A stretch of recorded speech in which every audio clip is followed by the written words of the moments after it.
आज हम लोग दर्शन शास्त्र में सांख्य दर्शन के बारे में पढ़ेंगे, जिसमें प्रकृति के बारे में हमने पढ़ा है पहले।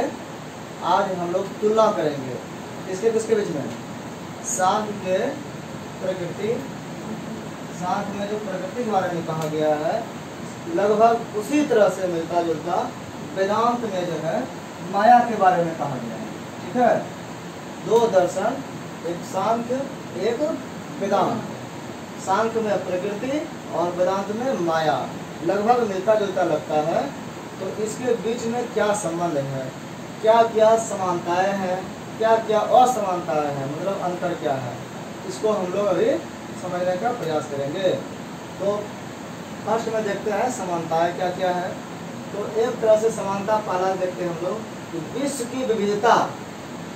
विश्व में विविध प्रकार के जीव हैं और कई तरह के वैरायटी है, समानता नहीं दिखता है। तो इतने जो असमानताएं वाले, विविधताओं वाले, वेरिएशन वाले जो जीव हैं और एवं उसकी व्यवस्था, उसका व्यवस्था कैसे चलता है, कौन इसको संचालित करता है, इस व्यवस्था की व्याख्या के लिए ये कैसे इतने विभिन्न प्रकार के जीव बने, इसके लिए एक चीज की व्याख्या जरूरी थी, एक चीज का ऐसा स्थापना करना जरूरी था, एक सिद्धांत का, जिसके आधार पर हम लोग ये कह सकें कि इतने विविधता जो है ये इसके कारण हुई है।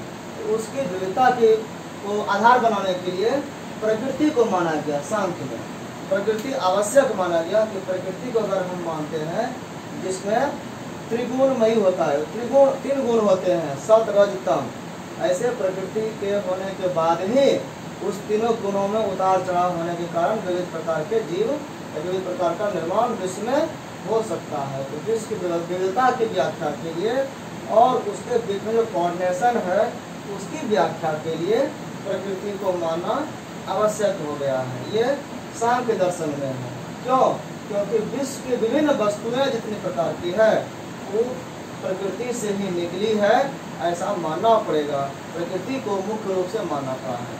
सांख्य में क्या क्या माना गया है, एक माना गया है प्रकृति और दूसरा माना गया है पुरुष। इस दो तत्व को मानने के कारण इसको कहते हैं द्वैतवाद। इसको क्या बोलते हैं? द्वैतवाद। और वेदांत में जो है एक ही ब्रह्म को माना गया है कि सब कुछ ब्रह्म है, इसी और इसको आच्छादन करने वाला अज्ञान है माया। इसमें भी दो चीज माना गया है लेकिन इसका अस्तित्व वास्तविक नहीं है, एक ही है, इसीलिए इसके सिद्धांत को कहते हैं अद्वैतवाद। मतलब द्वैत नहीं है, एक ही है। अद्वैतवाद का मतलब वह एक ही सत्ता है, वो क्या है, वो ब्रह्म है। ये अद्वैत वेदांत मानता है, वेदांत का कहना है। माया फॉल्स है।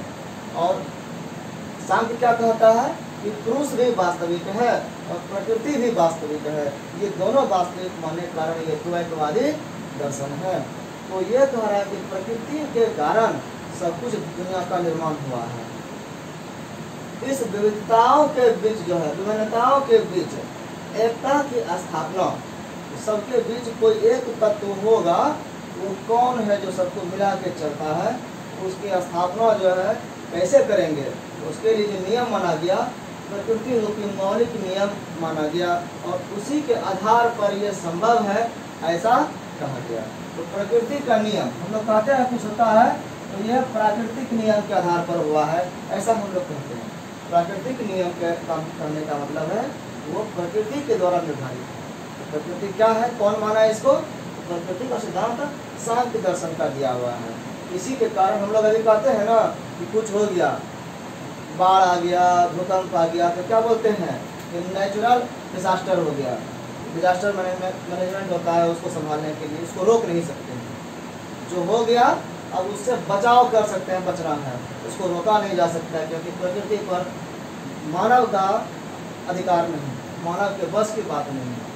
तो सब कुछ प्रकृति से विश्व का निर्माण हुआ है और प्रकृति का एक नियम है, वो मौलिक नियम, स्वाभाविक नियम है, उसका उसी आधार पर विश्व की व्याख्या की गई है। तो विविधताओं का जो है और उसके बीच में एकता का जो संबंध है, इसकी स्थापना के लिए प्राकृतिक नियम और प्रकृति को मानना आवश्यक है। वेदांत में जो है सब कुछ माना गया कि वेदांत भी माया के आधार पर विविधता की व्याख्या करता है कि दुनिया में जो विविध प्रकार के हैं ये भिन्नता क्यों है कि हम अलग दिखते हैं, वो अलग दिखता है, सब कुछ अलग अलग है, ऐसा क्यों? तो कहा गया कि माया के कारण ऐसा होता है। माया एक तरह से ब्रह्म पर आवरण डाल करके उसको अलग अलग रूपों में पेश करता है वास्तव में सब कुछ एक ही। माया जो है ये वो भी विविधता की व्याख्या करता है कि विविध प्रकार के जो दुनिया में दिखते हैं, भले वो वास्तविक नहीं है, लेकिन विविध प्रकार के दिखाई पड़ने का कारण वो माया है। और इसमें कारण बताया गया प्रकृति। कारण विविधता का कौन हुआ? सांख्य के आधार पर प्रकृति को और वेदांत के आधार पर माया को। इस तरह से विविधताओं की व्याख्या करने के लिए इन दोनों ने, सांख्य ने और वेदांत ने अपना अपना एक आधार माना। तो यहाँ एक समानता हो गया, विविधताओं की व्याख्या दोनों करता है। दूसरा है कि माया और प्रकृति दोनों ही त्रिगुणात्मक हैं। त्रिगुणात्मक मतलब तीन गुणों वाले। त्रि का संख्यात्मक चीज है। तो माया में भी तीन गुण होते हैं और प्रकृति में भी तीन गुण होते हैं। ये दोनों का कहना है, सांख्य का भी यही कहना है और वेदांत का भी यही कहना है। तीन गुण क्या क्या है? एक गुण है सत्व गुण, दूसरा है रजगुण और तीसरा है तम गुण। ये सत रज तम के आधार पर ही इसकी व्याख्या है। तीनों में, दोनों में ये तीन गुण रहते हैं। इसी तीनों गुणों के कारण विचार व्यक्ति का भिन्न भिन्न होता है। माया और प्रकृति दोनों ही जड़ात्मक एवं अचेतन है। ये कहना है, दोनों का ये बात कहना है कि माया भी जो है और प्रकृति भी है, क्या है? जड़ात्मक है, जड़ है। ये कौन सा चीज है? ये जड़ है और ये भी जड़ है। जड़ का मतलब इसमें जान प्राण नहीं होता, ये वास्तविक चीज नहीं, वस्तु है। वास्तविक चीज तो है लेकिन ये वस्तु है। इसमें प्राण जान जो आता है, चेतन जो आता है, वो सांख्य कहता है पुरुष के कारण आता है और ये इनका कहना है कि वो ब्रह्म के कारण। माया में कुछ नहीं होता, जड़ नहीं है, ये जड़ात्मक है, ये जड़ है और इसमें जड़ है तो चेतन नहीं है, दोनों एक साथ नहीं हो सकता है। ये कहा गया कि चेतन अलग है, जड़ अलग है। तो माया और प्रकृति दोनों ही जड़ात्मक है, चेतन नहीं है, अचेतन है। और अगला माना गया कि माया और प्रकृति दोनों ही जीवों को मोक्ष पाने के दिशा में बाधा उत्पन्न करता है। मोक्ष प्राप्ति के मार्ग में बाधा उपस्थित करता है। मोक्ष पाने में यह सहायता नहीं करता है। मोक्ष पाना हो तो प्रकृति को छोड़ना पड़ेगा, यहाँ माया को छोड़ना पड़ेगा, ब्रह्म के साथ आना पड़ेगा, यहाँ पुरुष के साथ आना पड़ेगा, तभी व्यक्ति को, मानव को, पुरुष को मोक्ष मिल सकता है। जब वो इसके साथ बंधा रहता है, दोनों बंधा रहता है, तो बंधन में व्यक्ति पड़ता है। यही कहा गया कि माया और प्रकृति दोनों ही जीवों को मोक्ष प्राप्त होने नहीं देता है, बाधा उत्पन्न करता है। वास्तव में है क्या? सांख्य के अनुसार सांख्य कहता है कि पुरुष और प्रकृति दोनों भिन्न है, एक नहीं है। ये अलग चीज है, ये अलग चीज है। प्रकृति अलग है और पुरुष अलग है, भिन्न है। लेकिन होता क्या है? अज्ञानवश, उसको ज्ञान नहीं होने के कारण, जब ज्ञान होगा तो अलग अलग होगा ही, लेकिन अज्ञानता के कारण, अज्ञानवश ये जो पुरुष है, पुरुष क्या समझता है अपने आप को? जो पुरुष अपने आप को समझता है कि प्रकृति से अभिन्न है, अभिन्न मानने लगता है। अभिन्न मतलब भिन्न नहीं मानना, भिन्न मतलब अलग होना और अलग नहीं मानना मतलब एक ही मानना। पुरुष मानने लगता है कि हम ही प्रकृति है। प्रकृति और पुरुष जो है वो एक हो जाता है, क्योंकि प्रकृति को बुद्धि नहीं है, वो चेतन नहीं है, इसलिए ये खुद नहीं समझ सकता है। समझने का गुण इसमें है और ये समझता है कि प्रकृति हम ही है।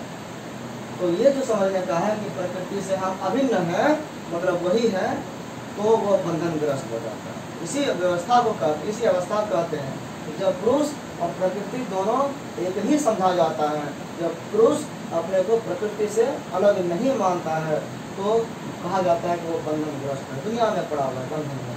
अज्ञानता बस ऐसा होता है, लेकिन जैसे ही उसको ज्ञान होता है तो वह समझ जाता है अपने आप को प्रकृति से भिन्न, वो अपने आप को भिन्न समझने लगता है, खुद जान जाता है कि प्रकृति अलग है और पुरुष अलग है, हम उससे अलग हैं। जैसे ही वो भिन्न समझने लगता है तो वो बंधन मुक्त हो जाता है। बंधन मुक्त का अर्थ क्या हुआ? मोक्ष, उसको मोक्ष हो जाता है। मोक्ष पाने का साधन क्या है? ज्ञान। ज्ञान के कारण वो प्रकृति से भिन्न समझेगा और अज्ञान के कारण वो प्रकृति को अपने जैसा ही समझेगा। तो ये सांख्य के हिसाब से ऐसा हुआ। यही चीज शंकर क्या कहते हैं? शंकर कहते हैं कि माया बंधन का कारण है। माया क्यों है? वो भी अज्ञान बस ही है। माया को यहाँ पर कहा गया अविद्या। अविद्या का मतलब विद्या नहीं, विद्या का मतलब ज्ञान। यहाँ भी अज्ञान है, विद्या ज्ञान है और अविद्या अज्ञान है। तो ये भी अज्ञान को भी कहा, यहाँ पे नाम बदल गया, बस वही चीज है। माया को अविद्या कहा गया क्या? अविद्या के प्रभाव से प्रभावित जब हो जाता है तो वो बंधन में आता है, और जब इसके प्रभाव से वो मुक्त हो जाता है। अज्ञानता से मुक्त कब होगा? जब ज्ञान होगा। अंधकार से कब मुक्ति मिलेगी? जब प्रकाश होगा। तो ज्ञान जब होता है तो अविद्या के प्रभाव से मुक्त हो जाता है, और जैसे इससे मुक्त हुआ व्यक्ति मोक्ष के पथ पर अग्रसर हो जाता है, मतलब मोक्ष हो जाता है। तो मोक्ष पाने के लिए यहाँ भी अज्ञानता से दूर होने का उपाय कहा गया कि मोक्ष तभी मिलेगा जब ज्ञान होगा। ज्ञान होगा तो एक दूसरे से भेद समझ में आने लगेगा कि हम अलग हैं। अब ये तो समानता हुई, दोनों एक ही तरह से बात कर रहा है, लगता है कि एक ही बात है, अलग अलग तरह से कह रहा है, लेकिन अंतर भी है इसमें। क्या अंतर है? तो माया परतंत्र है। माया किसने माना? वेदांत है, वेदांत शंकर का है। माया परतंत्र है, मतलब माया स्पेशल अलग नहीं है, ये किसी के अधीन है। किसके अधीन है? ब्रह्म या जीव में इसका निवास स्थान है। माया अपना अलग कुछ इसका अस्तित्व नहीं है, ये ब्रह्म में ही छिपा हुआ है, ब्रह्म में ही निवास करता है, ब्रह्म के साथ ही ये अटैच्ड है। तो माया जो है ब्रह्म पर आश्रित होता है। माया अपना एंटिटी इसका अलग नहीं है, ये इंडिपेंडेंट नहीं है, डिपेंडेंट है। किस पर? ब्रह्म पर, ब्रह्म पर आश्रित है। जबकि प्रकृति जो है यहाँ पर माना गया कि ये जो है ये अलग है और ये अलग है, तो स्वतंत्र हो गया ना। तो कहा गया कि प्रकृति स्वतंत्र है और निरपेक्ष है, ये इस पर सापेक्ष नहीं, इस पर डिपेंडेंट नहीं है, इंडिपेंडेंट है।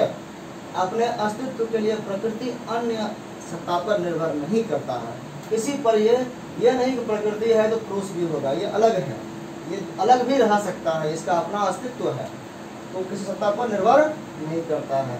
ये अंतर हुआ ना। पहला क्या अंतर हुआ? कि माया परतंत्र है जबकि प्रकृति स्वतंत्र है। ये डिपेंडेंट है, ये इंडिपेंडेंट है। अलग अंतर ये हो गया। शंकर की माया अयथार्थ है। ये माया जो है ये यथार्थ नहीं है, अयथार्थ है, मतलब ये अनरियल है, वास्तविक नहीं है, ये सच में नहीं है, बस ये भ्रम है। किंतु सांख्य की प्रकृति वास्तविक है। ये प्रकृति वास्तव में अस्तित्व करता है, एग्जिस्ट करता है दुनिया में, ये है। जबकि ये माया है नहीं, लगता है कैसा है, ये धोखा है। शंकर ब्रह्म को ही एकमात्र वास्तविकता मानते हैं। शंकर के आधार पर है कि माया जो है एक भ्रम है, सच में ये नहीं है, वास्तविक चीज सिर्फ एक ही है। और क्या? ब्रह्म। ब्रह्म ही सब कुछ है, ये धोखा है।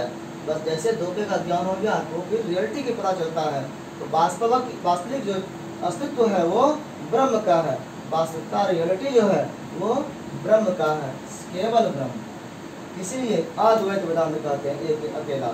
सांख्य जो है पुरुष के साथ साथ प्रकृति को भी सत्य मानता है। सांख्य क्या कहता है कि प्रकृति भी सही है, पुरुष भी सही है, दोनों अलग अलग है। इसीलिए सांख्य दर्शन को द्वैतवादी कहा गया है, द्वैतवादी दर्शन कहा गया। इस तरह से हम लोगों ने देखा कि सांख्य की प्रकृति और वेदांत का जो माया है इसके बीच में संबंध तो है, कुछ समानताएं हैं, कुछ असमानताएं भी है।